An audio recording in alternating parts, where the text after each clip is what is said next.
journeyed into the real heart of darkness. The locals call it the Asili. Part 1. I don't really know how to begin with this. Okay, my name is Henry Cartwright. I'm 26 years old and, well, I have a story to tell. I've never told anyone this before, God forbid, but something happened to me a couple of years ago. Something horrible, well, beyond horrible. In fact, it happened to me and 7 others. Only 2 of them are still alive, well, as far as I'm aware. The reason that I'm telling this now is because, well, it's been eating me up inside. The last 2 years have been absolute torture. And I can't tell this to anyone without being sent back to the loony bin. The 2 others that survived, I can't talk to them about it because they won't speak to me, and I don't blame them. I've been riddled with such unbearable guilt at what happened 2 years ago, and if I don't say something now, I don't know how much longer I can last. If I will even last, whether I say anything or not. Now, before I tell you this story about what happened to the lot of us, there's something you need to understand. What I'm about to tell you, you won't believe, and I don't expect you to. Well, I couldn't give 2 shits if anyone believed me or not. I'm doing this for me, for those who died, and for the 2 who still have to live on with this. I'm going to tell you the story. I'm going to tell you everything, and you're going to judge me. Even if you don't believe me, you're going to judge me. In fact, you'll despise me. I've been despising myself. For the past 2 years, all I've done since I've been out of that jungle is numb myself with drink and drugs. Numb enough that I don't even recall ever being inside that place. Well, that only makes it worse. Far worse. But I can't help myself. I've gotten all the mental health support I can get. I've been in and out of the psychiatric ward, given a roundabout of doctors and a never-ending supply of pills. But what help is all that when you can't even tell the truth about what really happened to you? Well, as far as the doctors know, as far as the world knows, all that happened was that a group of stupid adults who thought they knew how to solve the world's problems got themselves lost in one of the most dangerous parts of the world. Oh, if only they knew how dangerous that place really is. That's the real reason why I'm telling my story now. Because as long as that place exists, as long as no one does anything about it, none of us are safe. None of us. I journeyed into the real heart of darkness. And the locals, they call it the Asili. Now, like I said, this all happened around 2 years ago. I was living a comfortable life in North London at the time, waiting tables and washing dishes for a living. That's what happens when you drop out of university, I guess. Life was good though, you know. Like it was comfortable. I looked forward to the football at the weekend, and honestly, London isn't that bad a place to live. Well, it's busy as hell. People and traffic everywhere, but London just seems like one of those places that brings the whole world to your feet. And one day, though, I get a text from my girlfriend, Nadia. Or at the time, well, my ex-girlfriend, Nadia. She was studying in the States at the time, and we tried to keep it going long distance. But you know how it goes. You just lose touch. Anyways, she texts me, wanting to know if we can do a video chat or something. I said yes. And being the right idiot I was, I thought maybe she wanted to try things out again. That wasn't exactly the case. I mean, she did say that she missed me and was always thinking about me, and I thought the same, but no, she actually had some bad news. She actually had some news. She had this group of friends, you see, an activist group. They called themselves the, BADS, B-A-D-S. And what that stood for, I don't know. They were basically this group of activist students that wanted equal rights for all races, genders and stuff. Now, anyways, Nadia tells me that her and her friends were all planning this trip to Africa together. To the Congo, actually. And she says that they're all going to start their own commune there, in the ecosystem of the rainforest. Yeah, I know what you're thinking. It sounds batshit mad. And that's what I said.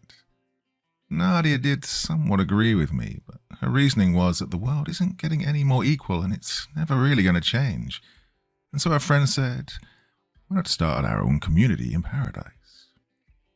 I'm not sure a war-torn country riddled with disease counts as paradise, but I guess to an American, any exotic jungle might seem that way. Anyways, Nadia then says to me that the group are short of people going, and she wondered if I was interested in joining their commune. Now, I of course said no. No fucking thank you. But she kept insisting. She mentioned that the real reason we broke up was because her friends had been planning this trip for a long time, and she didn't think our relationship was worth carrying on anymore. She still loved me, she said, and that she wanted us to get back together.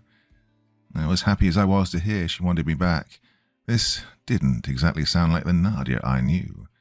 I mean, Nadia was smart, really smart actually, and she did get carried away with politics and that, but even for her, this felt all quite mad.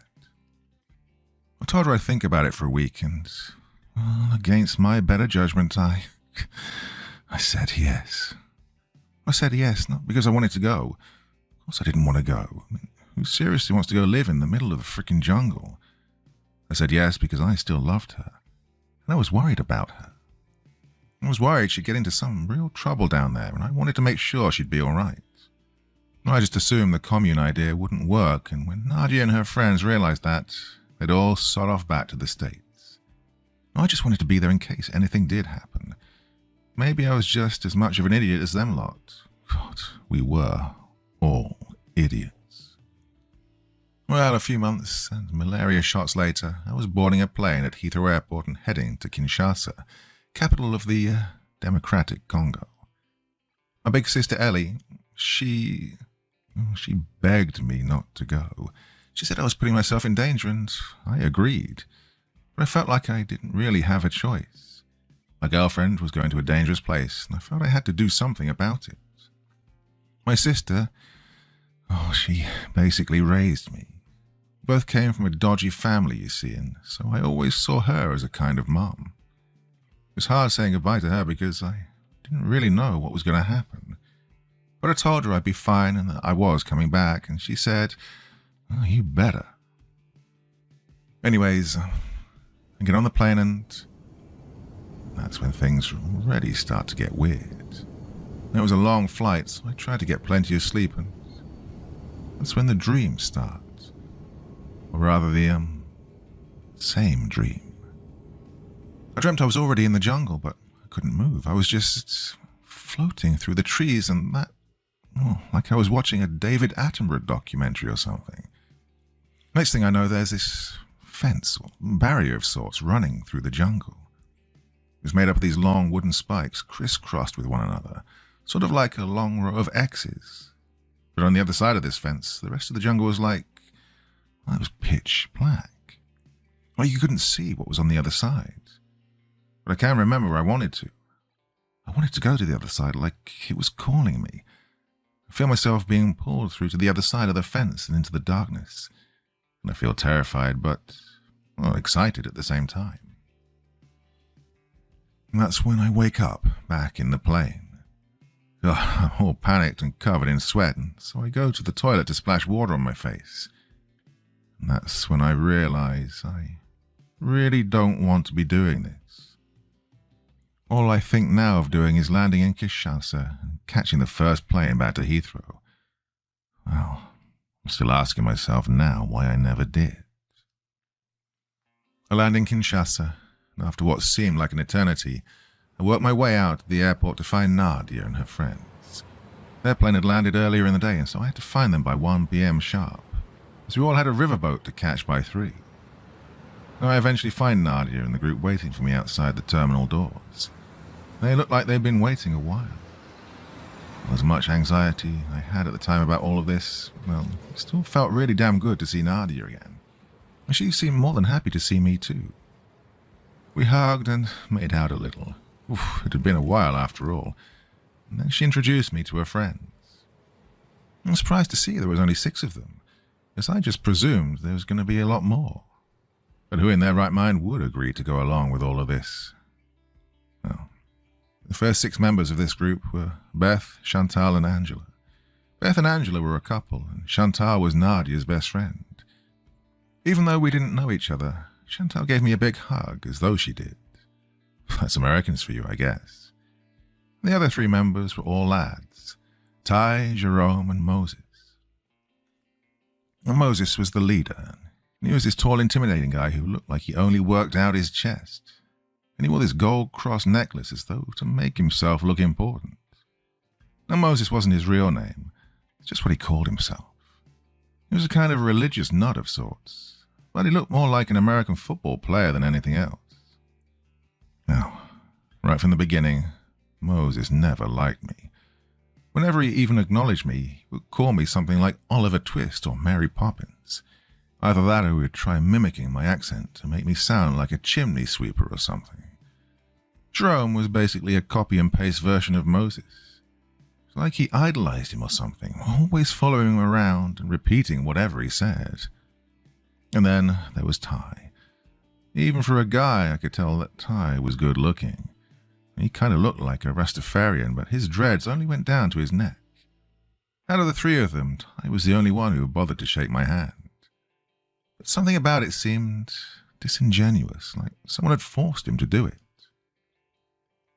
I think I forgot to mention it, but everyone in the group was black. The only ones who weren't were me and Angela. Angela wasn't part of the Bats. She was just Beth's girlfriend. But Angela, she was pretty cool. She was a little bit older than the rest of us, and she apparently had an army background. I mean, it wasn't hard to tell. She had short boy's hair and looked like she did a lot of rock climbing or something. She didn't really talk much and mostly kept to herself. But it actually made me feel easier with her there. Not because of, but because neither of us were Bats members. From what Nadia told me, Moses was hoping to create a black utopia of sorts. His argument was that humanity began in Africa, and so, as an African-American group, Africa would be the perfect destination for their commune. I guess me and Angela tagging along kind of ruined all that. Now, as much as Moses really didn't like me, Ty, it turned out Ty hated me for different reasons. Sometimes I would just catch him staring at me, like he just hated the shit out of me. I wouldn't learn till later why that was. What happens next was the journey up the Congo River. Not much really happened, so I'll just try my best to skip through it. Luckily for us, the river was right next to the airport, so reaching it didn't take long, which meant we got to avoid the hours-long traffic. And as bad as I thought London traffic was, Kinshasa was apparently much worse. Well, we get to the river and it's huge. I mean, really huge. The Congo River was apparently one of the largest rivers in the world, and it's basically made the Thames look like a puddle. Anyways, we get there, and there's this guy waiting for us by an old wooden boat with a motor. Thought he looked pretty shady, but Moses apparently arranged the whole thing. This guy, he only ever spoke French, so I never really understood what he was saying. But Moses spoke some French, and he pays him the money. We all jump in the boat with our things, and the man starts taking us up the river. Well, the journey upriver was good and bad. The region we were going to was days away, and it gave me time to reacquaint with Nadia. And the scenery, well, it was unbelievable. To begin with, there were people on the river everywhere, fishing in their boats or canoes, and ferries more crammed than the London Underground. On the halfway point of our journey, we stopped at this huge, crowded port town called Mundanka to get supplies, and after that, everything was different. Well, the river, I mean. The scenery. It's like we'd left civilization behind or something. Everything was green and exotic. It honestly felt like we'd stepped back in time with the dinosaurs. Someone on the boat did say that the Congo had its own version of the Loch Ness Monster somewhere. That it's a water dinosaur that lives deep in the jungle. It's called the, Makole Bembe or something like that. Where we were going, I couldn't decide whether I was hoping to see it or not. I did look forward to seeing some animals on this trip, and Nadia told me we'd probably get to see hippos or elephants, but that was a total letdown. We could hear birds and monkeys in the trees along the river, but we never really got to saw them. Yes, I thought this boat ride was going to be a safari of sorts. We did see a group of crocodiles sunbathing on the riverbank, and if there was one thing on that boat ride I feared the most, it was definitely crocodiles. I think I avoided going near the edge of the boat the entire way there. When the heat on the boat was unbearable. For like half the journey, it just poured with rain. but the humidity was like nothing I'd ever experienced. In the last 2 days of the boat ride, all it did was rain constantly. I mean, we were all drenched, and the river started to get more and more narrow, like narrow enough for only one boat to fit through. The guy driving the boat started speeding around the bends of the river at a dangerous speed. I honestly didn't know why he was in a rush all of a sudden. We curve around one bend, and that's when we all notice a man waving us down by the side of the bank. It's like he'd been waiting for us. Turns out this was also planned. The man, Fabrice, I think his name was, he was to take us through the rainforest to where the group had decided to build their commune. Moses paid the boat driver the rest of the money, and without even a goodbye, the guy turns his boat round and speeds off. It's like he didn't want to be in this region any longer than he had to. It honestly made me very nervous. We trekked on foot for a couple of days, and honestly the humidity was even worse inside the rainforest. But the mosquitoes, that was truly the fucking worst. Most of us got very bad diarrhea too, and I think we all had to stop about 100 times just so someone could empty their guts behind a tree. Now on the last day, the rain was just pouring down. I couldn't decide whether it was too hot or too cold. I remember thinking that I couldn't go on any longer. And I was exhausted. We all were. Just as the journey seemed like it would never end, the guide, Fabrice, he suddenly just stops. He stops and is just frozen, just looking ahead and not moving an inch. And Moses and Jerome tried snapping him out of it, but then he just suddenly starts taking steps back like he'd hit a dead end. And Fabrice's English wasn't the best, but he just starts saying, "I go back. You go. I go back." Basically, what he meant was that we had to continue without him. Moses tried convincing him to stay, even offered him more money, but Fabrice was clearly too afraid to go on. And before he left, he did give us a map with directions on where to find the place we were going to. He wished us all good luck. Then he stops and he's staring at me, dead in the eye. And he said, "Good luck, Arsenal." Like me, Fabrice liked his football. I even let him keep my Arsenal cap I was wearing. But when he said that to me, it was like he was wishing me luck most of all, like I needed it the most. It was only later that day that we reached the place where we'd planned to build our commune. The rain had stopped by now, and we found ourselves in the middle of a clearing inside the rainforest. This is where our commune was going to be. When everyone realized we'd reached our destination, every one of us dropped our backpacks and fell to the floor. God, I think we were all ready to die. Well, this place was surprisingly quiet. You could only hear the birds singing in the trees and the sound of swooshing that we later learned was from a nearby stream. In the next few days, we all managed to get our strength back, pitched our tents, and started working out the next steps for building the commune. Moses was the leader, and you could tell he was trying to convince everyone that he knew what he was doing. But the guy was clearly out of his depth. We all were.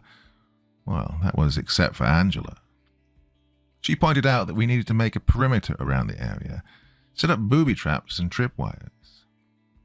The nearby stream had fish, and she said she'd teach us all how to spear them. She also showed us how to make bows and arrows and spears for hunting. Honestly, it just seemed like there was nothing she couldn't do. And if she wasn't there, I doubt any of us would have survived out there for long.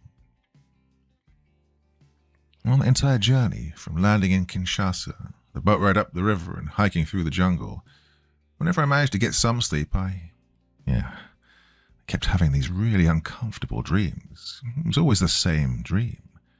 I'm in the jungle, floating through the trees and bushes before I'm stopped in my tracks by the same makeshift barrier fence, and the pure darkness on the other side, and every time I'm wanting to go enter it.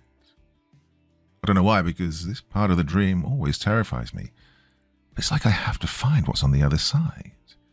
Something was calling me. On the third night in our new commune, though, I dreamt something different. I dreamt I was actually on the other side. I can't remember how much of it I saw, but it was dark, really dark. But I could walk.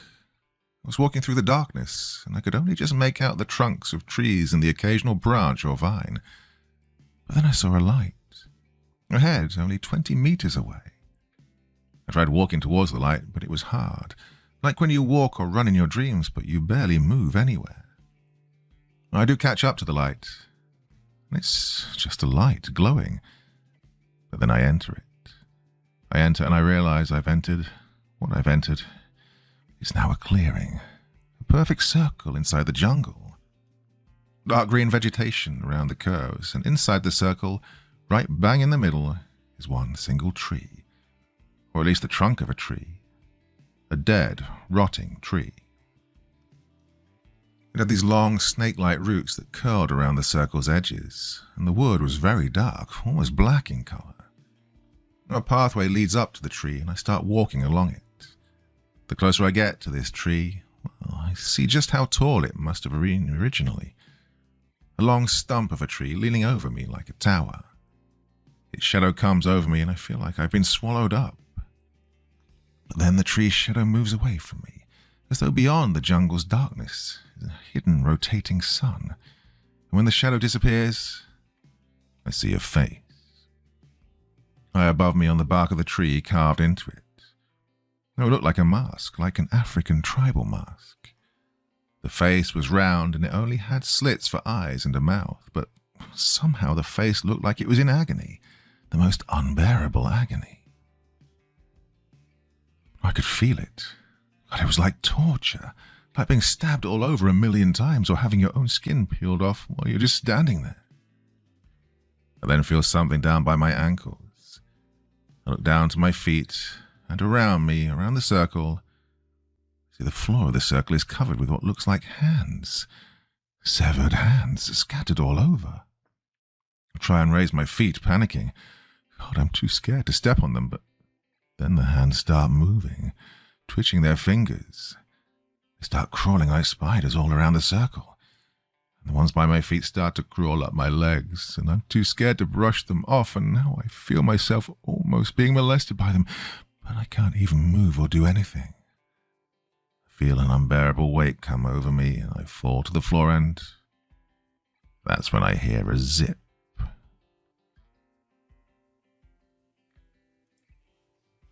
Part 2. I wake, and in the darkness of mine and Nadia's tent, a light blinds me. I squint my eyes towards it, and peeking in from outside the tent is Moses, Ty, and Jerome, each holding a wooden spear. They tell me to get dressed as I'm going spear fishing with them, and Nadia berates them for waking us up so early. Now, I'm by no means a morning person, but even with Nadia lying next to me, I really didn't want to lie back down in the darkness, with the disturbing dream I'd just had fresh in my mind. I just wanted to forget about it instantly. Didn't even want to think about it. Now, later on, the four of us are in the stream trying to catch our breakfast.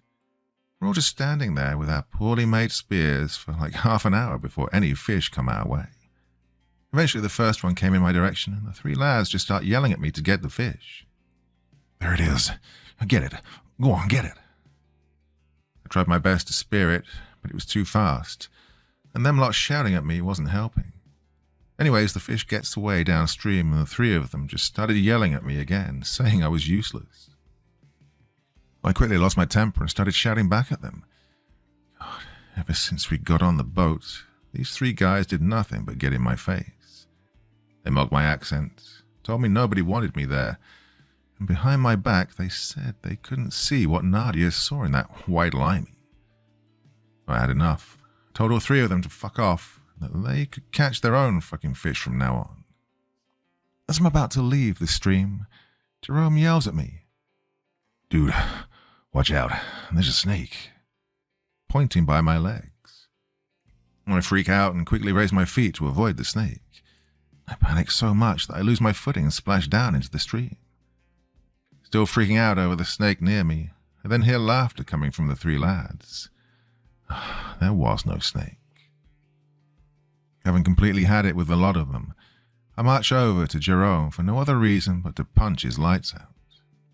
And Jerome was bigger than me and looked like he knew how to fight, but I didn't care. It was a long time coming.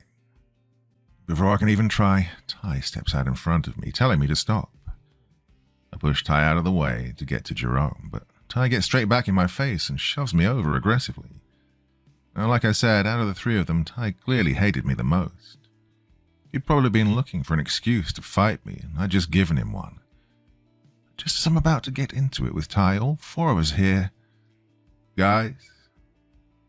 We all turn around to the voice to see it's Angela, standing above us on high ground, holding a perfectly made spear with 5 or more fish skewered on it. We all stared at her kind of awkwardly, like we were expecting to be yelled at. But instead, she just tells us to get out of the stream and follow her. She had something she needed to show us. The four of us followed behind Angela through the jungle, and Moses demanded to know where we were going. Angela says she's found something earlier on, but couldn't tell us what it was because she didn't even know.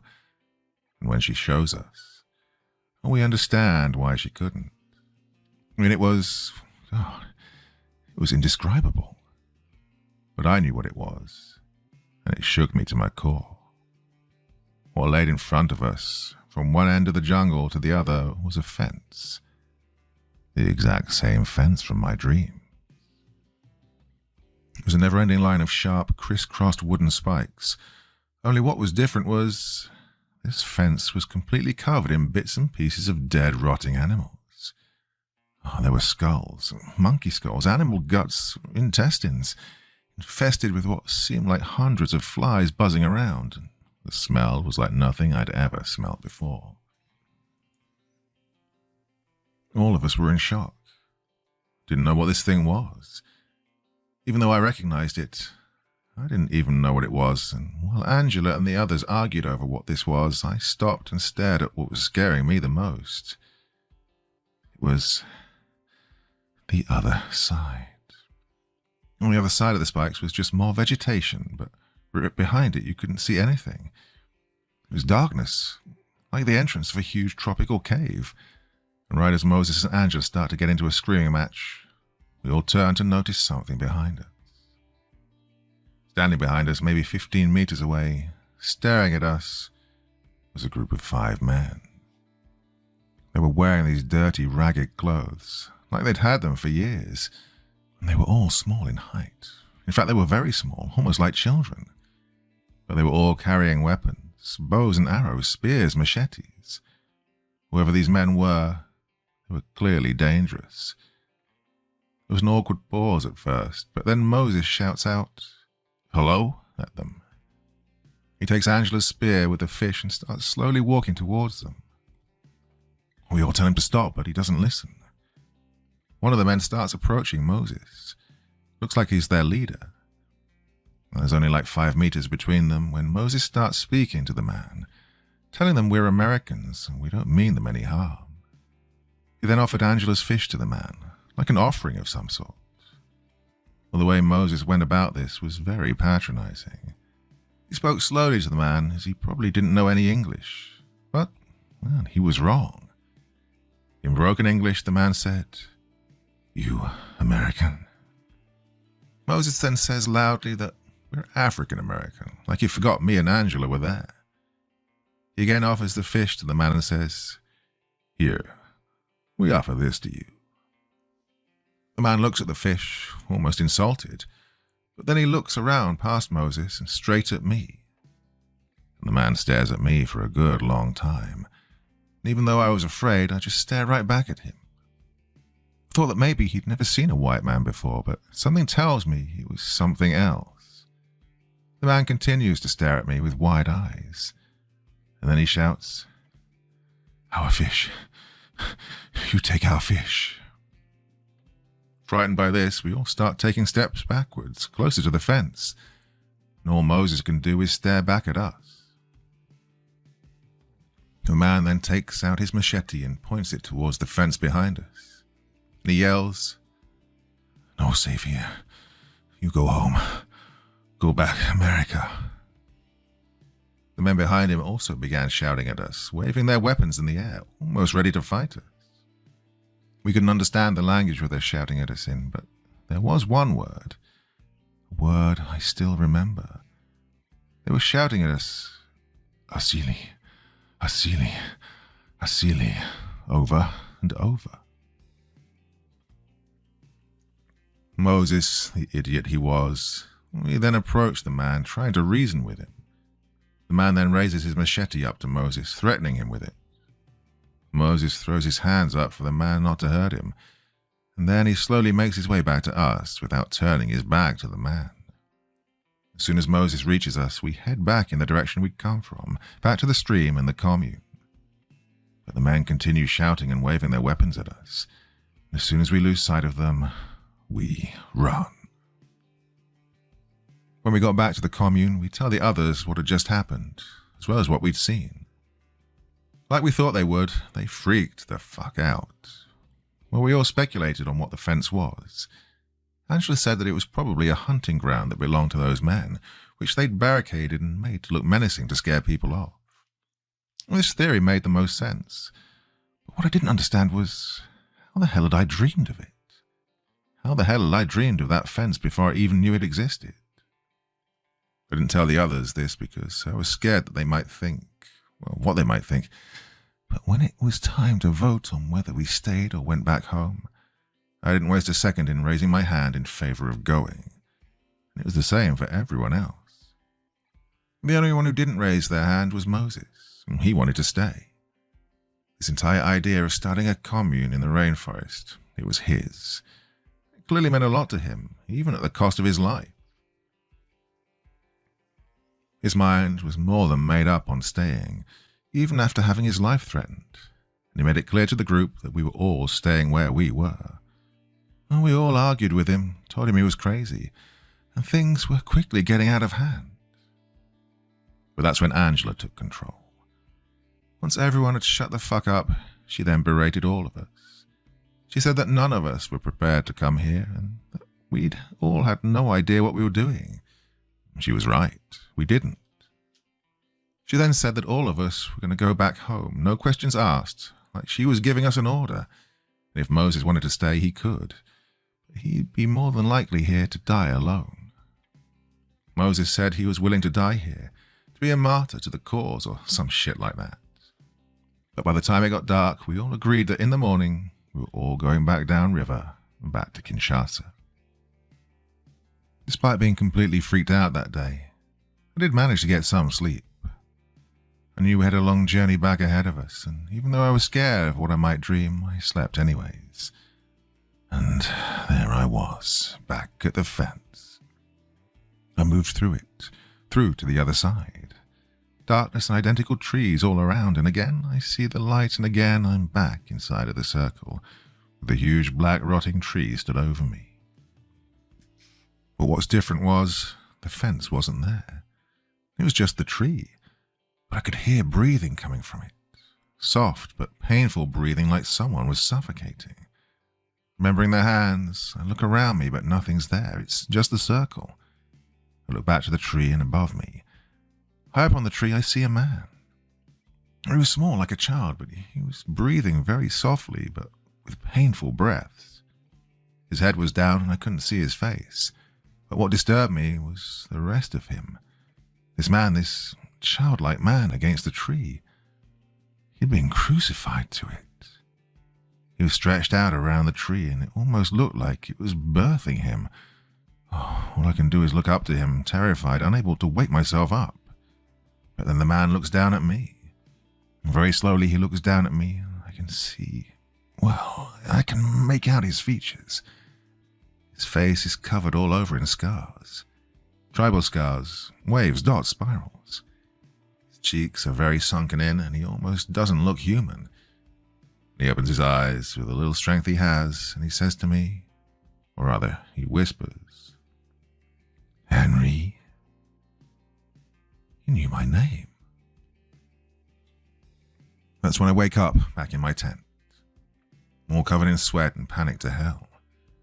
The rain outside was so loud my ears were ringing from it. I try to calm down so I don't wake Nadia beside me, but over the sound of the rain and my own panic breathing, I start to hear a noise. A zip. A very slow, zipping sound like someone was trying carefully to break into the tent. I look to the entrance zip door to see if anyone's trying to enter. But it's too dark to see anything.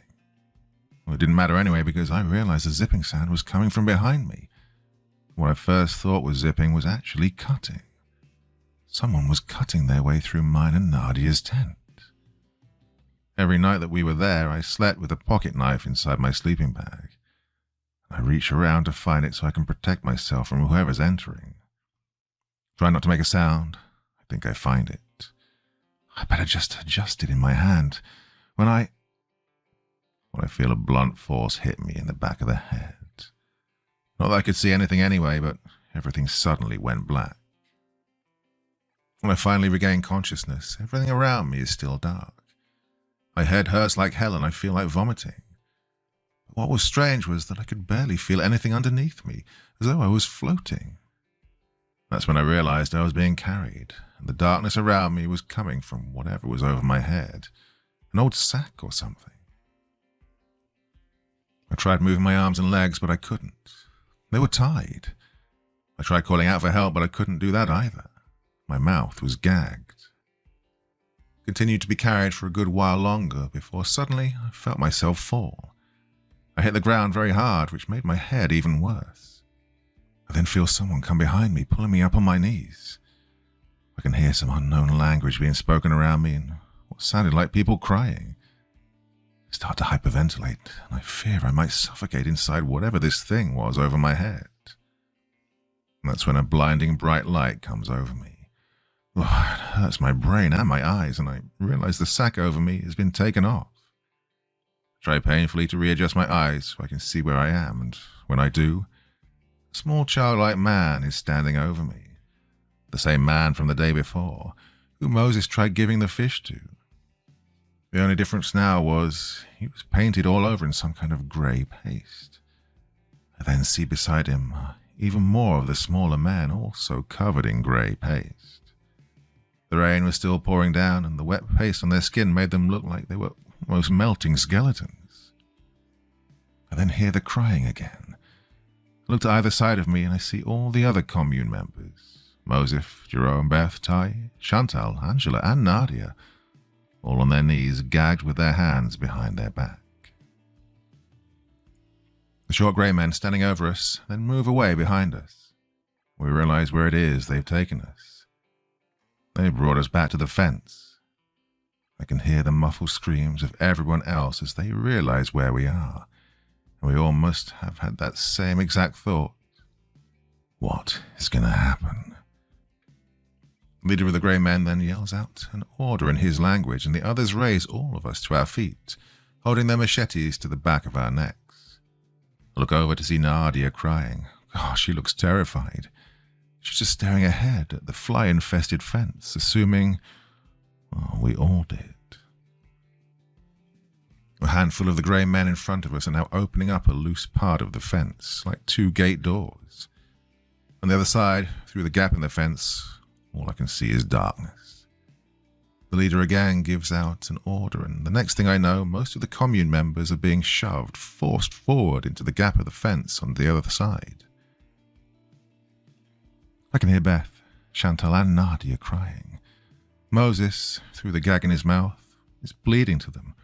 Please stop. As I'm watching what I think is a kidnapping or worse, could be a murder happening right in front of me, and I realize that the only ones not being shoved through to the other side were me and Angela. Ty is the last to be moved through, but then the leader tells the others to stop. He stares at Ty for a good while before ordering his men not to push him through, instead to move him back next to the two of us. Stood side by side with our hands tied behind us, all the three of us can do is watch on as the rest of the commune vanish over the other side of the fence, one by one. The last thing I see is Nadia looking back at me, begging me to help her. But there's nothing I can do. I can't save her. She was the only reason I was here, and I was powerless to do anything. And that's when the darkness on the other side just seems to swallow them. I try searching through the trees and darkness to find Nadia, but I don't see her. I don't see any of them. I can't even hear them. It was as though they weren't there anymore, that they were somewhere else. The leader then comes back in front of me. He stares up at me and I realize he's holding a knife. I looked at Angela and Ty, as though I'm asking them to help me, but they were just as helpless as I was. I can feel the leader of the grey men staring through me, as though through my soul, and then I see, as he lifts his knife higher, as high as my throat. Oh, thinking this is going to be the end, I cry uncontrollably, just begging him not to kill me. Well, the leader looks confused as I try and muffle out the words, and just as I think my throat is going to be slashed, he cuts loose the gag tied around my mouth, drawing blood. I look down to him confused before I'm turned around and he cuts my hands free from my back. I now see the other grey men are doing the same for Ty and Angela, to our confusion. I stare back down to the leader and he looks at me, and not knowing if we were safe now or if the worst was still yet to come, I put my hands together as though I'm about to pray, and I start begging him, before he yells, shut up, at me, this time raising the knife to my throat. He looks at me with wide eyes as though he's asking me, are you going to be quiet? I nod yes, and there's a long pause all round, and the leader says, in plain English, you go back. Your friend's gone now. They dead. You know, return here. Go! He then shoves me backwards, and the other men do the same to Ty and Angela, in the opposite direction of the fence. The three of us now make our way away from the men, still yelling at us to leave, where again we hear the familiar word of Asilia, Asilia. But most of all, we were making our way away from the fence, and whatever danger or evil that we didn't know was lurking on the other side. The other side where the others now were. Now, if you're wondering why the three of us were spared from going in there, we only managed to come up with one theory. Me and Angela were white, so if we were to go missing, there'd be more chance of people coming to look for us. But I know that's not good to say, but it's probably true. And as for Ty, he was mixed race, and so maybe they thought one white parent was enough for caution. The three of us went back to our empty commune, to collect our things and get the hell out of this place we never should have come to. Angela said the plan was to make our way back to the river, flag down a boat, and get a ride back down to Kinshasa. Ty didn't agree with this plan. He said as long as his friends were still there, he wasn't going to go anywhere. Angela said that was stupid, and the only way we could help them was to contact the authorities as soon as possible.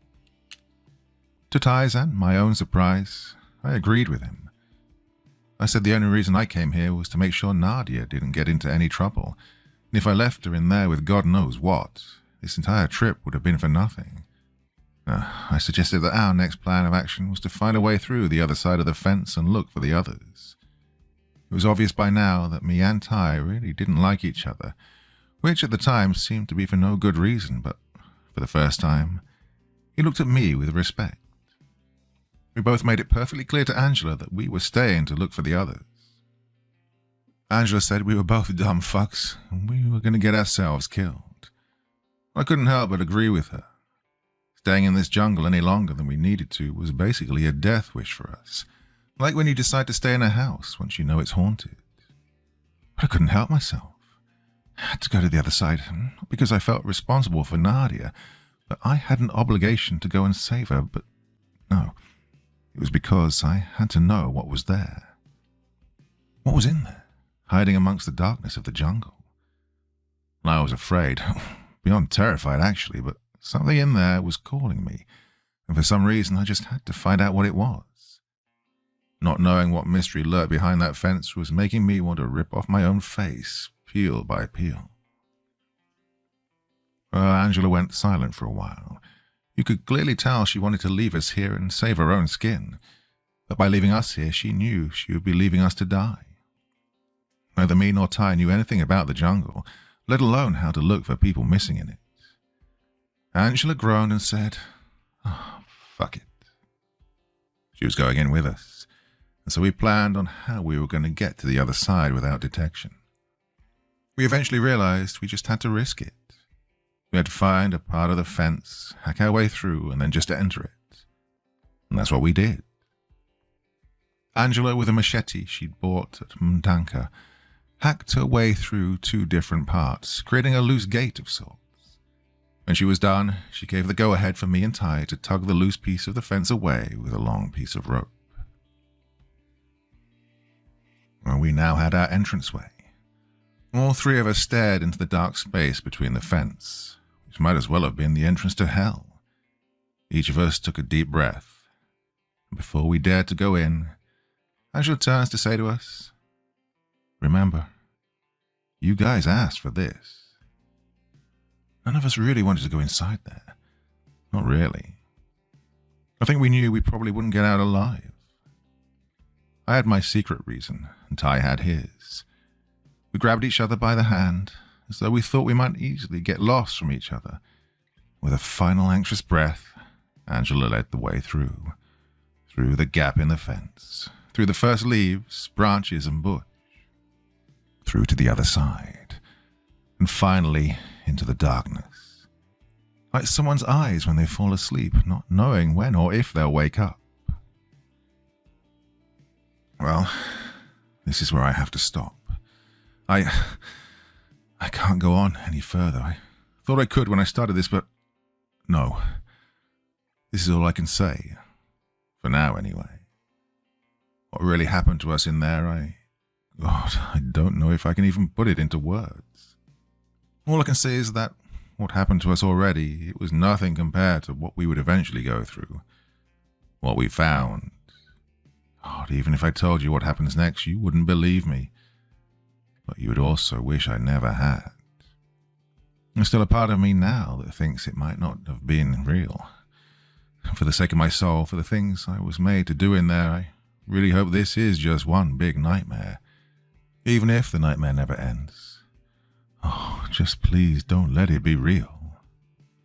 Well, in case I never finish this story, in case I'm not alive to tell it, I'll leave you with this. I googled the word asili a year ago, trying to find what it meant.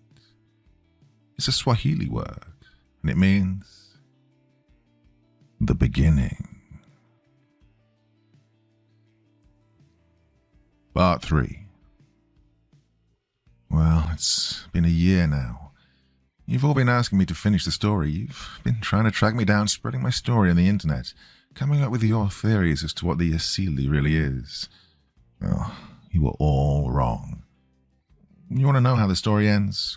Fine, I'll tell you. And everything I've told you so far, the fence, the grey man, friends lost inside the asili. Everything that comes next is what I've been afraid to tell. The stuff of nightmares.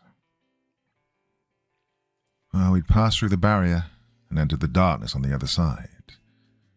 I woke up and all I could see were the tops of trees high above me. They were that tall I couldn't even see where they ended.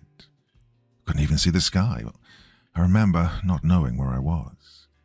Couldn't even remember how I'd ended up in this jungle. I hear Angela's voice and I see her and Ty standing over me.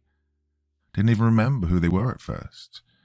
I think they knew that because Angela asked me if I know where we are. I take a look at my surroundings and I see the jungle. We were surrounded on all sides by a never-ending maze of almost identical trees.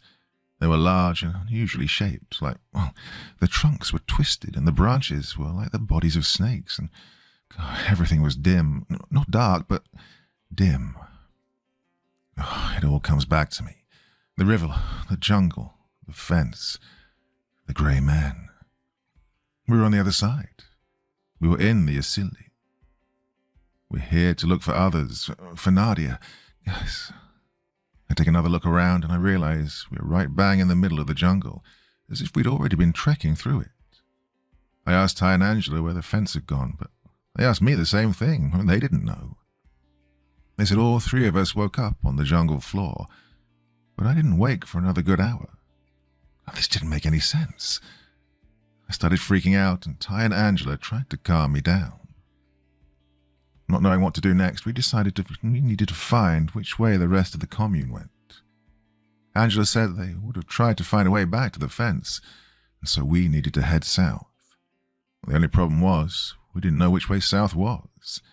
The jungle was too dark and we couldn't even use the sun because we couldn't see it. The only way we could find where south was, well, was to guess. Following what we hoped was south, we walked for days through the dimness of the jungle, continually having to climb over the large roots of trees. And although the jungle was flat, we felt as though we'd been going up a continual incline. As the days went by, me, Ty, and Angela began to recognize the same things. Every tree we passed was almost identical in a way. They were the same size, same shape, and even the same sort of contortion. But what was even stranger to us, stranger than the identical trees, was the sound. There was no sound, none at all. No birds singing in the trees, no monkeys howling. Even by our feet, there were no insects of any kind. The jungle was dead quiet. And the only sound came from us, from our footsteps, our exhausted breaths. It was as if nothing lived here, as if nothing even existed on this side of the fence.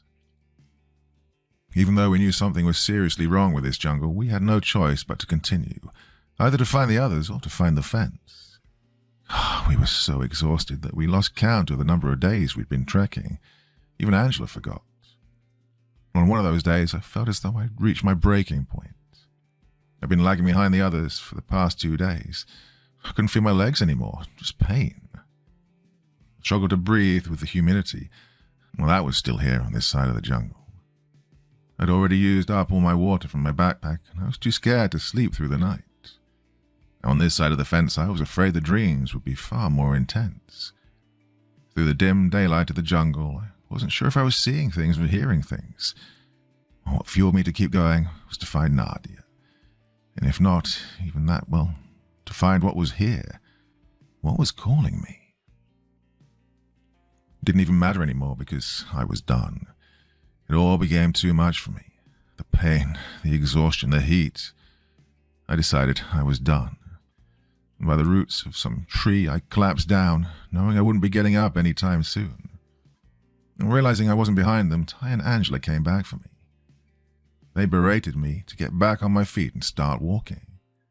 We didn't have time on our side, after all. I told him I couldn't. Just couldn't carry on anymore. Needed time to rest, hoping the two of them would be somewhat sympathetic. That's when Ty suddenly starts screaming at me. He accused me of not taking responsibility and that all this mess was my fault. He was blaming me. Too tired to argue, I just simply told him to fuck off. But he wasn't having it. He said he hated guys like me that didn't follow things through or some shit like that. I reminded him that we both chose to go beyond the fence, not just me. Well, Angela told us to stop. She said we didn't have time for this shit. And Ty, clearly not wanting to leave anything unsaid, only brought Nadia into it. He claimed she didn't really want to be with me.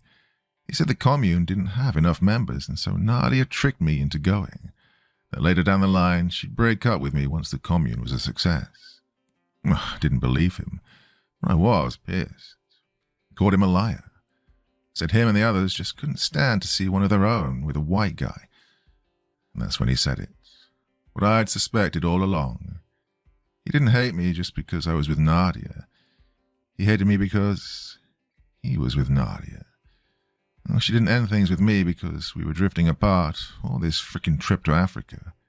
It's because she was with him. Oh, it was all a lie. God, I'd risked my life for her. For a lie. Well, I think all three of us knew where this was going, and before it did, Angela tried shutting the whole thing down. She told me to get the fuck up and for Ty to keep walking. She said, "We're not doing this now." But she knew, she already fucking knew. Ty already finished what he'd had to say, but I wasn't done with him. Despite how tired I was, I got to my feet and shouted after him. I demanded to know if it was true. Well, he didn't answer me, he just kept on walking. Even though he had his back turned to me, I saw that stupid grin on his face. Wanting to make him angry, I got right behind him and shoved him in the back as hard as I could. It worked. Ty turns and gets in my face, warns me not to get into it with him. Wanted to get further under his skin and then say it doesn't matter if he was with Nadia or not, because one thing was still true. Confused as to what I was talking about, I then said to him, "Well, it's true what they say, you know. Once you go wide, all the rest is shite." Expecting Ty to punch my lights out, he instead tackles me hard to the floor and he just starts wailing punches at me. I've never been much of a fighter, and the only thing I think to do is to try and gouge his eyes. It works, and I can hear him yelling out in pain.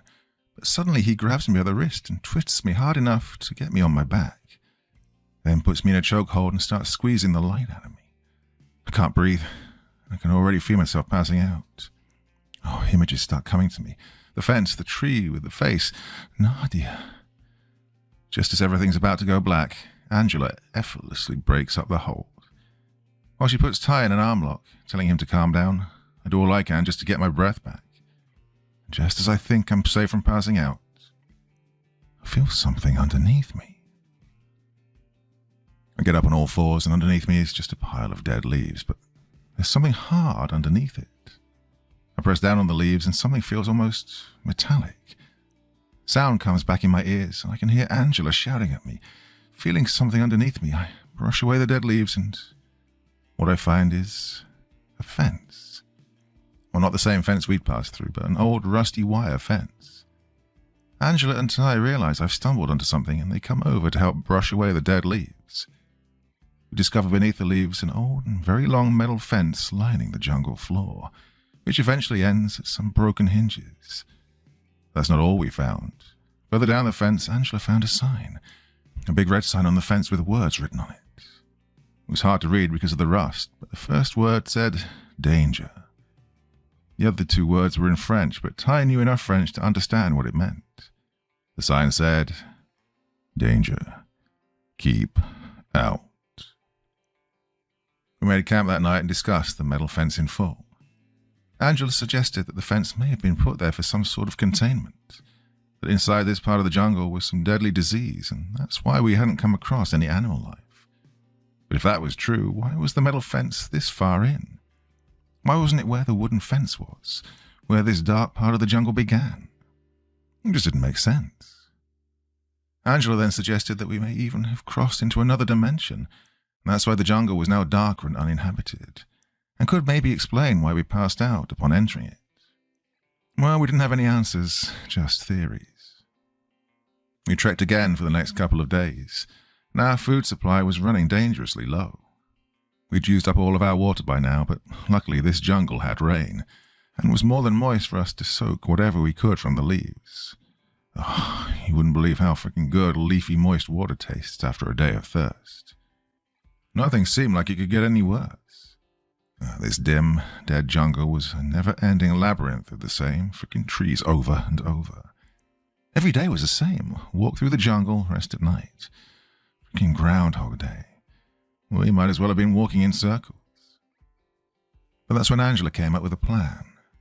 Now her plan was to climb up a tree until we found ourselves at the very top, in the hopes of finding wherever the jungle ended, any sliver of civilization or anything. Well, I grew up in London. I'd never even seen trees this big, and what's worse, I was terrified of heights. Well, the tree was easy enough to climb because of its irregular shape. The only problem was we didn't know if the treetops even ended. They were like massive freaking beanstalks. Well, we start climbing the tree and must have been climbing for about half an hour before we finally found something. We're even halfway up the tree. Angela, ahead of us, tells us to stop. We ask what's wrong, but she doesn't answer. She's just staring over at a long snake-like branch. Me and Ty see it. It wasn't the branch she was staring at, it was what was on the branch. We didn't know what it was at first, so we got closer to it.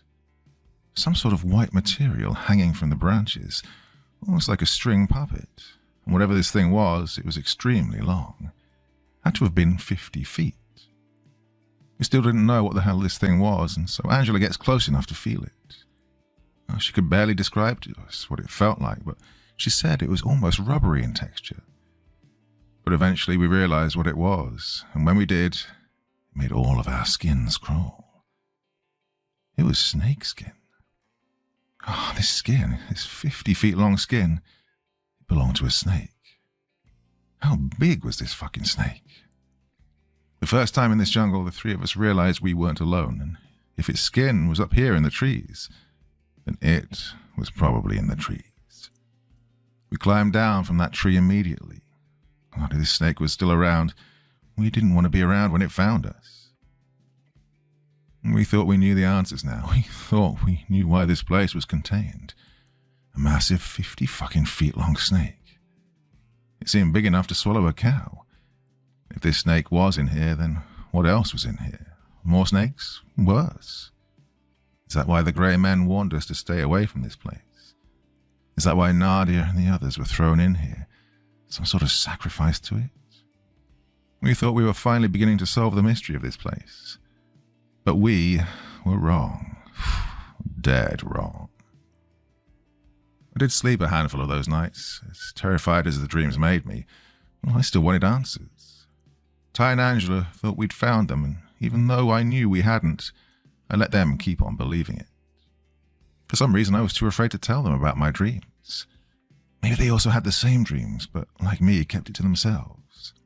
But I needed answers. How had I foreseen the fence? What was the tree with the face? The crucified man? God, I needed the answers. I needed it. That night, knowing there was a huge prehistoric-sized snake that could take any one of us at any minute, I chose not to sleep. We usually took turns during the night to keep watch, but I kept watch that whole night. All night I stared into the pure black darkness around us, just wondering what the hell was out there, waiting for us. I stared into the darkness, and it was as if the darkness was staring back at me, laughing at me. Whatever it was that brought me into this place, it must have been watching me.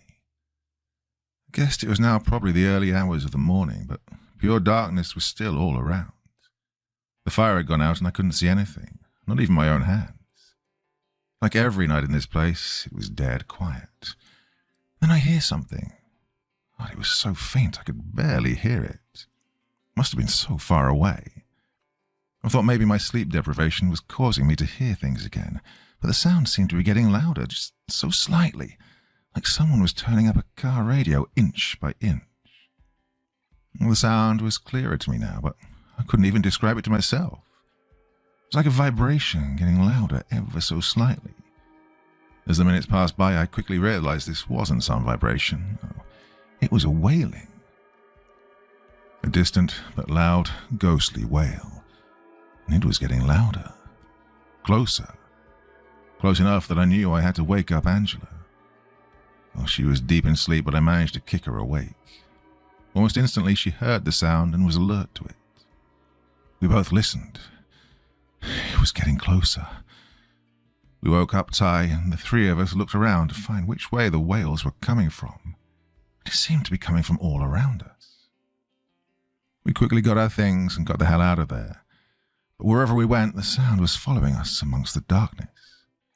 Oh, it was so loud by now that we couldn't even hear one another.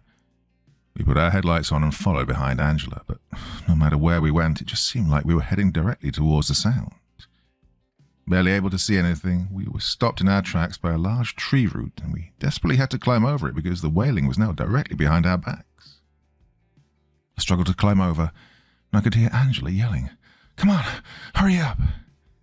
We ran down the other side of the tree, thinking we'd finally managed to outrun the sound.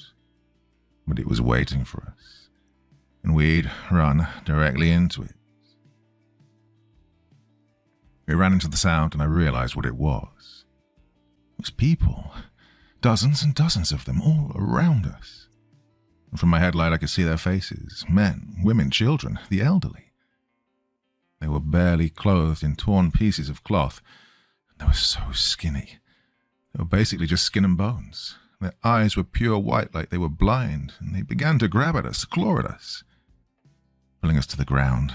Oh, there were so many of them on top of me I couldn't move. Thinking I was going to be ripped apart, I then noticed something. None of them, absolutely none of them, had any hands. Some of them didn't even have wrists, just stumps where their hands and arms should have been. Their groans were so loud on top of me, I couldn't hear myself think. I couldn't breathe. Amongst the countless groans, I then hear what sounds like gunshots. The armless zombie people on top of me start to move away, but my body's still pinned down. I then feel an arm. Oh, it was Angela. Holding a revolver, she drags me to my feet. She shoots 2 more of them and the entire horde is scared off. Once we find Ty, we just leg it out of there, shooting or shoving the zombie people out of our way. We ran so far that the sound of their groans was almost gone, and we kept running through the darkness as far away as we could from them. I was ready to collapse, but I was too afraid to stop. But then, we did stop. The ground beneath us suddenly wasn't there anymore, and I felt myself falling. For a few seconds, we're just weightless, before we crashed back down against the ground. God, I was in so much pain. I could feel leaves and dirt all over me, and when I tried to crawl up on my knees, I reached out to feel something in front of me. It felt like a wall, a dirt wall all around us. Realizing we've fallen into something, I look up with my headlight and see we've fallen into a 10-foot deep hole. I could see glimpses of Ty next to me. I could hear him moaning in pain, but I couldn't hear or see Angela.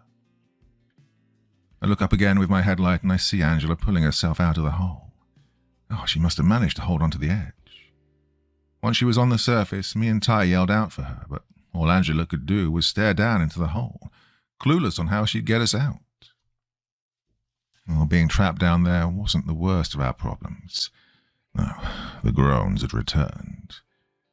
We could hear them down here, but it now sounded like there were hundreds of them getting closer. We were too far down to see Angela's face, but we saw her headlight moving frantically back and forth, from us and the oncoming whales. We yelled out to her again, but she couldn't hear us. We were too far down and the sounds on the surface were too loud. Angela was shouting something back down to us, but we couldn't hear her either.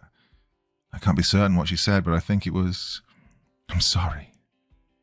Before the whales could reach us, could reach her, Angela's headlight was gone.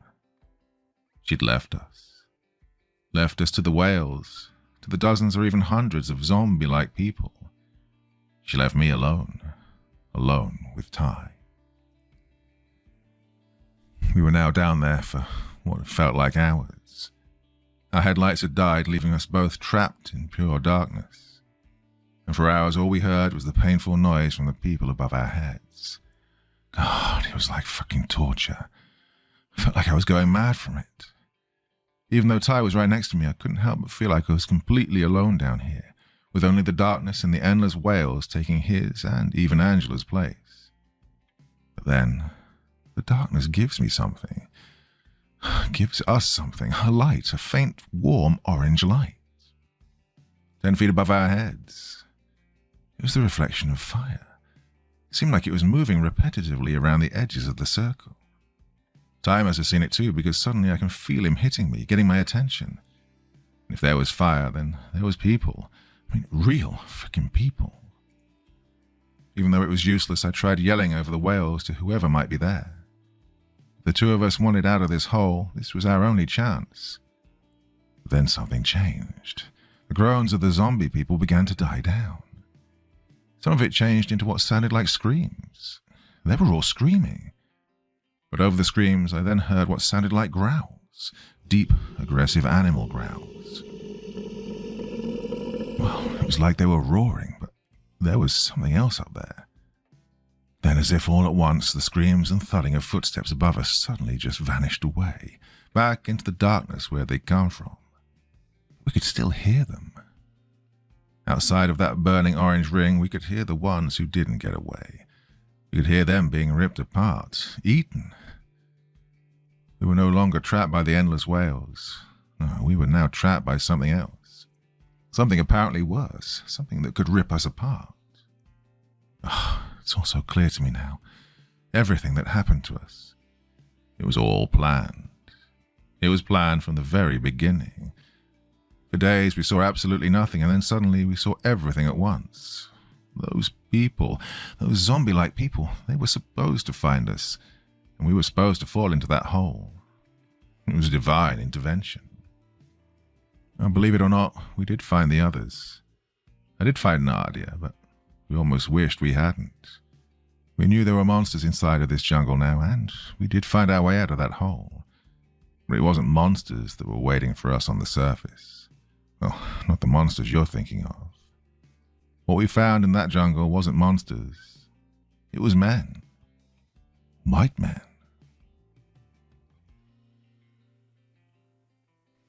Part 4.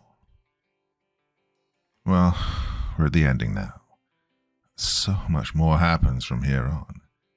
I have to give you the short version because, well, the long version will kill me. I barely have anything left in me to finish the story. But what comes next is the true horror of the unsettling.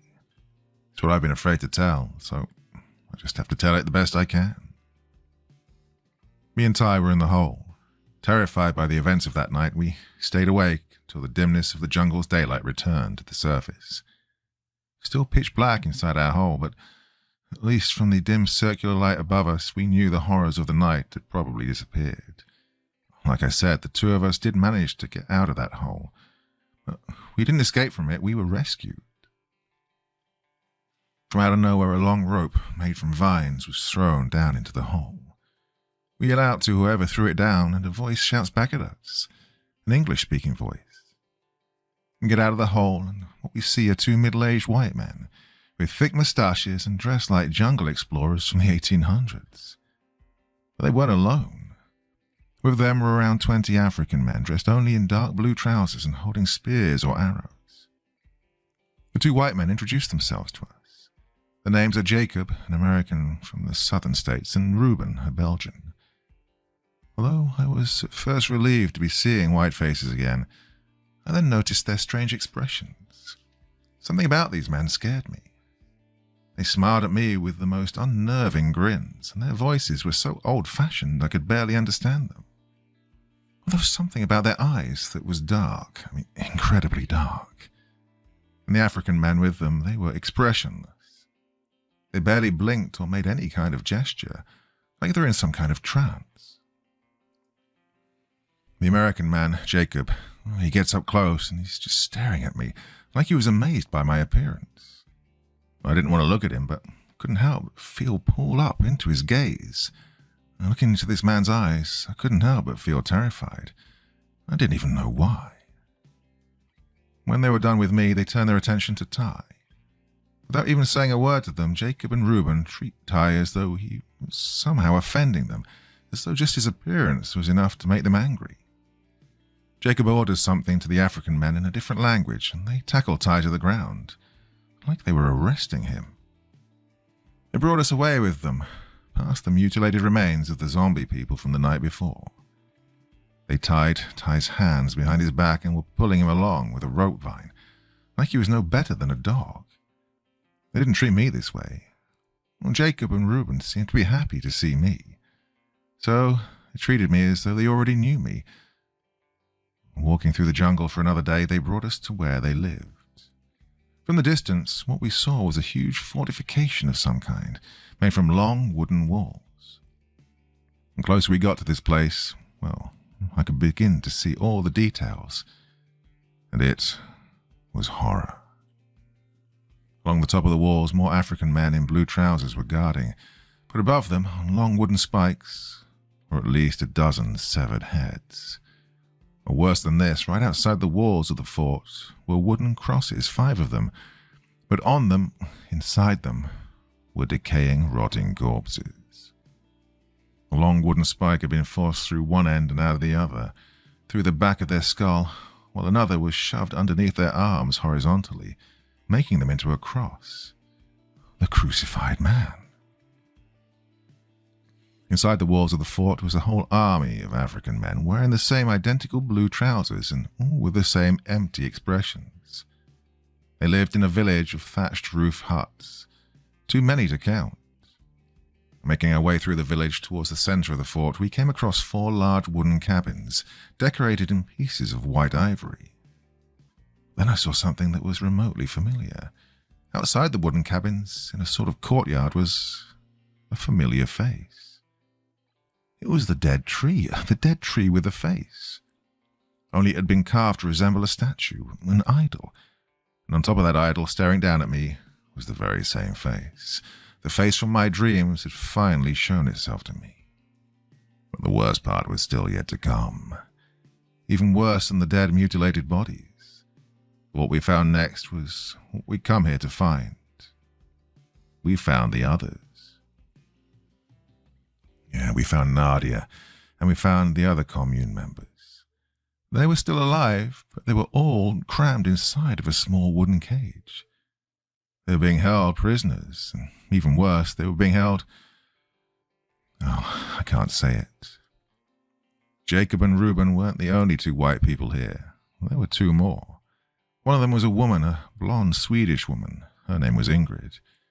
Dragging the bottom of her dirty white dress towards me, she seemed just as amazed to see me as Jacob and Reuben.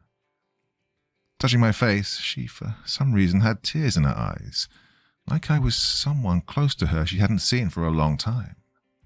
This woman, although I thought she was very beautiful, she was clearly insane. But then I met the last white face that lived here, their leader. From the middle, larger of the cabins, an old man walked down toward us. Like the other three, he wore white Victorian-like clothing. He had a thick grey beard and his body was round, and somehow he looked how I always imagined God would look like. This man was called Lucien, and like the others, he spoke in an old-fashioned way, with a strong French accent. He came right up to me, up close to my face, and he stared at me with a serious expression, like there was no joy inside of him. But from his serious gaze, I saw he had the clearest blue eyes, and I realized his eyes were very much like my own.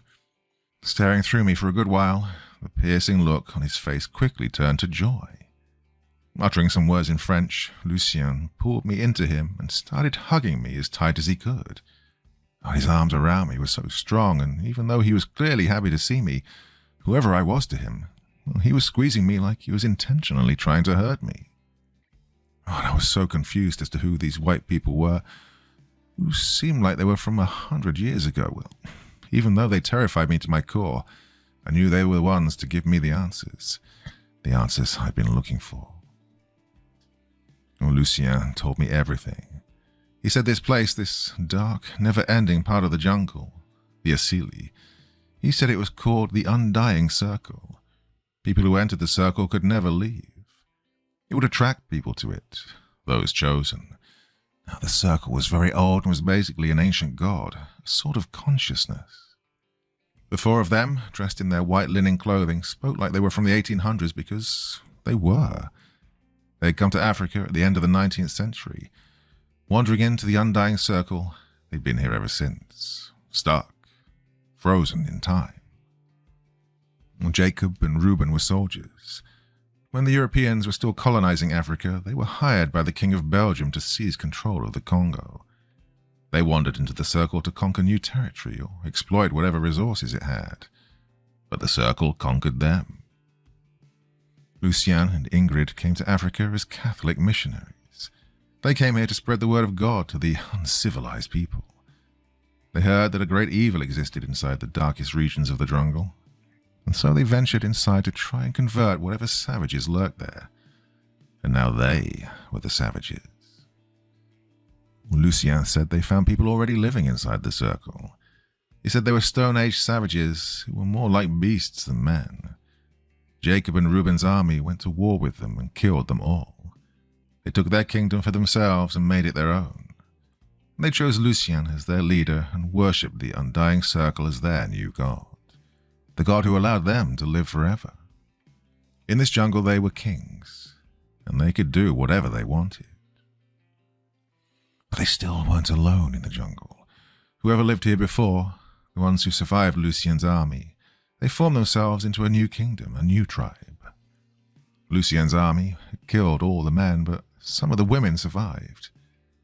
They were a tribe of women, but Jacob said they weren't women anymore, not even human. There was something else. Like them, they worshipped the circle as a god, but believed it was female. Whatever it was they worshipped, Jacob said it turned them into some sort of creatures who painted their skin red, head to toe in the blood of their enemies. They were extremely tall, with long, stretched-out limbs, and even had sharp teeth and talons. Jacob said they were cannibals who ate the flesh of men. Well, this all sounded like racist bullshit to me. But in the Asili, in the Undying Circle, it seemed every nightmare was possible. The reason why they were so happy to find me, why they acted as though they already knew me, wasn't because of the color of my skin or where I was from. It's because they knew the circle would bring me here. In his dreams, Lucien said the circle promised to bring him a son. And Lucien believed I was his great-great-great-something grandson, that I was here to inherit his kingdom. I told him he was wrong. He was French and I was English, and even though we shared similar blue eyes, I told him it wasn't possible. But Lucien told me something else. Before he came into the Undying Circle, he said he'd had a son. He broke his vows and had gotten a native woman pregnant. He took the baby away from her and gave it to an English missionary. Whoever this missionary was, he brought the baby back with him to England to be raised and educated in the civilized world. I didn't know if he was telling the truth. I mean, was I really his descendant? Well, I didn't believe it. I chose not to believe it. I wasn't one of them. I would never be one of them. Oh, they made me do things.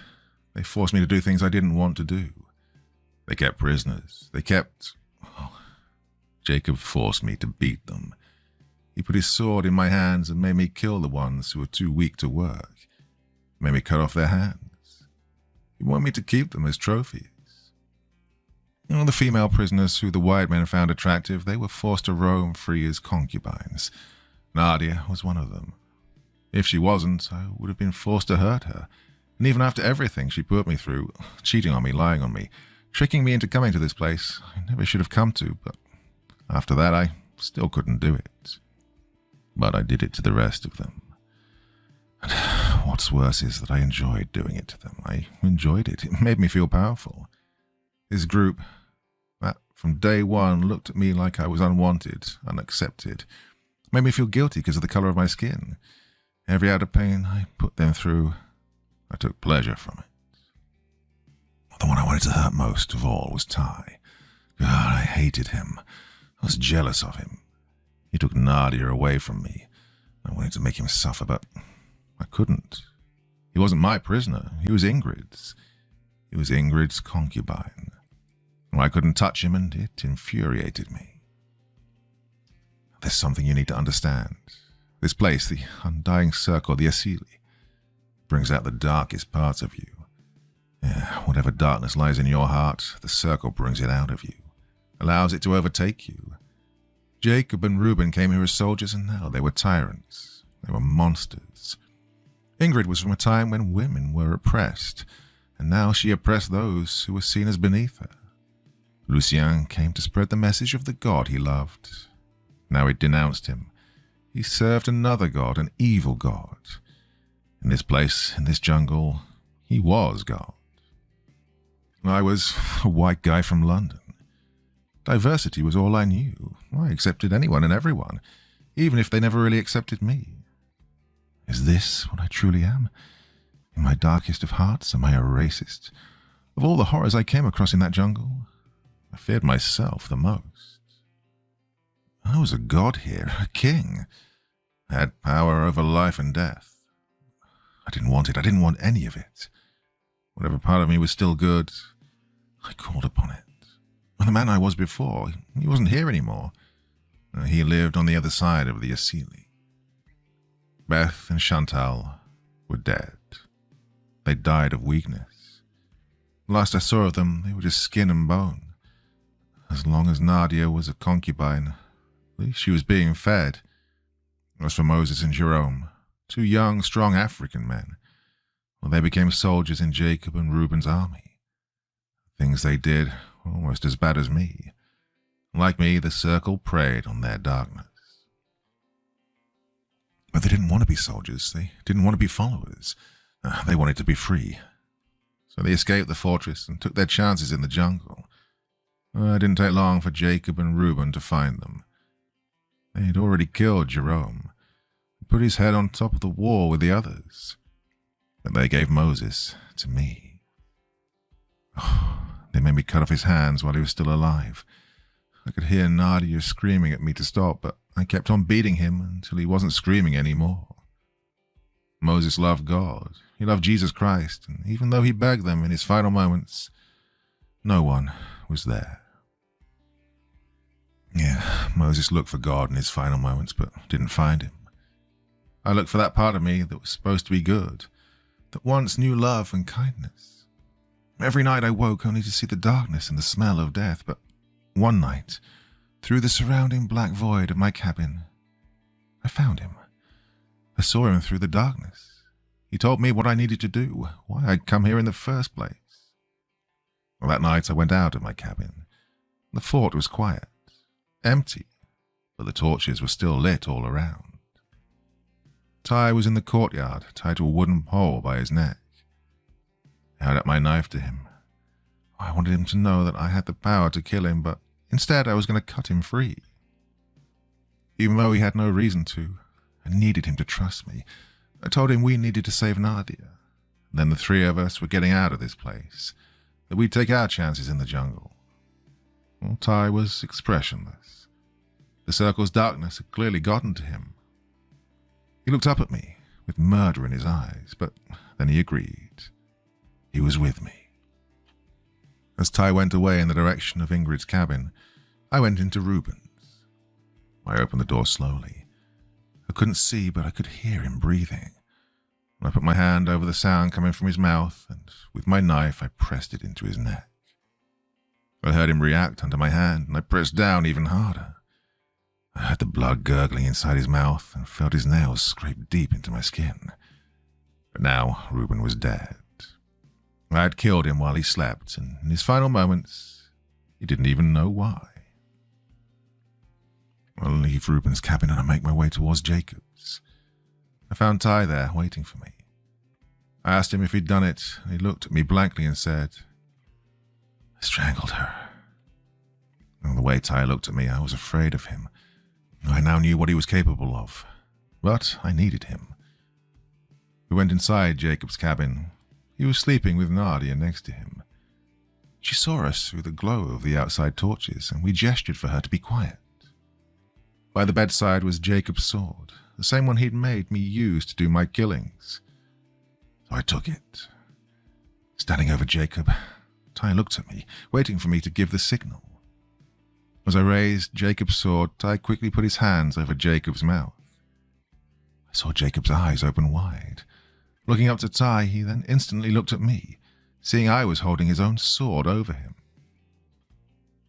I stuck it deep into his belly as hard as I could. I saw his eyes scrunch up as Ty kept his groans inside. I took out the blade and I kept on stabbing him, covering me and Ty in Jacob's own blood. Well, Jacob tried grabbing the sword, but it only sliced through his hands. By the time he was dead, his hands were still holding the blade. Having killed Jacob, the three of us left the cabin. The fort was still quiet and no one had heard our actions. We knew we couldn't just leave the fort. Soldiers were still guarding the front entrance.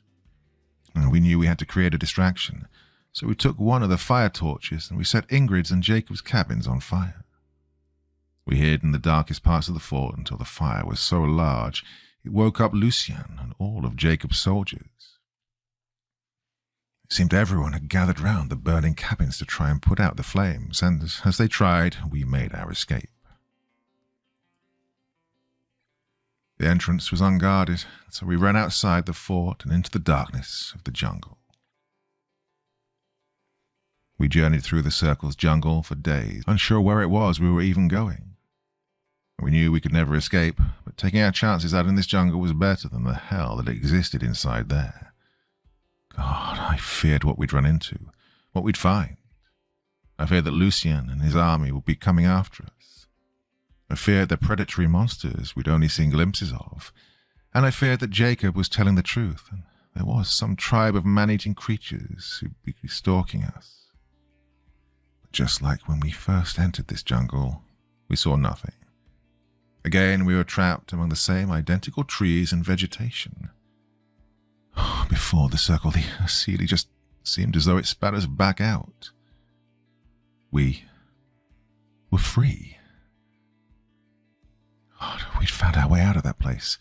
And we were still in the jungle, the real jungle, but whatever dangers the Congo had, it was nothing compared to the horrors in there. We found our way back to the river, back down to Kinshasa, And finally, we found our way home. We never told the truth about what happened to us. We said we got lost, that the others had died of disease or hunger. It was easy for them to believe because the truth wasn't. I went back to London, and Nadia went home to her family. I tried to get in touch with her, but I couldn't. She ignored my texts, my calls. She no longer wanted anything to do with me. And to this day, I don't even know where she is, if she went back to the States to be with Ty. The past 3 years, I felt completely alone. I've had to live with what I've been through, alone. But it's what I deserve. The Asili had turned me into a monster, a murderer. It almost seems like just a bad dream, that it wasn't really me that committed all those things. But it was. And if you're wondering how it was we got out of that place, well, I think the Asili allowed us to leave, like it wanted us to. Whatever the Asili was, it was evil. It had worshippers, followers. It was basically a religion. Maybe it wanted us to tell the world what we'd seen and been through. Maybe it wanted more people to come here and bow to its will. Maybe I'm doing more damage than good by admitting its existence. Well, we never found out what happened to Angela. Don't even know if she's still alive. Maybe she's still out there somewhere, surviving. What if the tribe of women had found her? What if they weren't the monsters Jacob said they were? That they were just survivors who fought against Lucien's tyranny? Angela was a warrior. She knew how to survive. I'd almost like to think she became one of them. If she never escaped the Asili like we did, I'd like to think that that's the best fate she could have had. Well, I did my research. Tried to find whatever I could to explain what the Asili really is. I only came up with one answer. It's the center of evil. Evil leaks out of that place, slowly infecting the farthest corners of the world. And the Congo has always been at war with itself, and anyone who goes there turns into that very same evil. The first white man who came to the Congo, they didn't bring peace, they didn't bring civilization. No, they murdered millions. They collected severed hands and traded them like they were currency. 10 million Africans were murdered here when the first white men came to the Congo. But that's what the Asili is. It isn't the undying circle. It's the heart of darkness itself. I don't care if anyone doesn't believe me. Just take my warning. Stay far away from the jungles of Africa. Just stay where you are and live in ignorance. And for anyone who doesn't listen, for whatever reason you go there, no matter how good your intentions are, take my warning and burn it all to the ground.